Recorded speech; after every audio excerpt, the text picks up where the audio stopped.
BNP নির্বাহী কমিটির সদস্য মিজানুর রহমান ভূঁইয়া মিল্টনকে সম্বর্ধনা দেওয়া হয়েছে নিজ এলাকা সন্দ্বীপে। দীর্ঘ 9 বছর পর জন্মস্থান সন্দ্বীপে যান তিনি। উপজেলা বিএনপির উদ্যোগে বৃহস্পতিবার দুপুরে এই সম্বর্ধনার আয়োজন করা হয়। এ সময় তিনি অভিযোগ করেন, আওয়ামী লীগ সরকার তাকে মিথ্যা মামলা দিয়ে দেশ ছাড়তে বাধ্য করে। এলাকায় শৃঙ্খলা বজায় রাখা এবং আগামীতে দেশ গড়ার জন্য প্রস্তুত থাকতে নেতাকর্মীদের আহ্বান জানান মিজানুর রহমান মিল্টন। 9 বছর পর তাকে কাছে পেয়ে আবেগাপ্লুত হয়ে পড়েন নেতাকর্মীরা।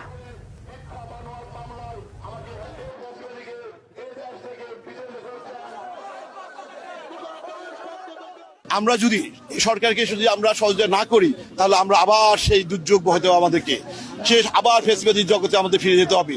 তাই আমি নেতা কর্মীদের কাছে উদ্দেশ্যে বলতে চাই, আপনারা সবাই সহিংস ভুলে আপনারা ঐক্যবদ্ধভাবে সন্দীপ সারা বাংলাদেশের মানুষকে আপনারা ঐক্যবদ্ধভাবে আপনারা ব্যানগার্ড হন।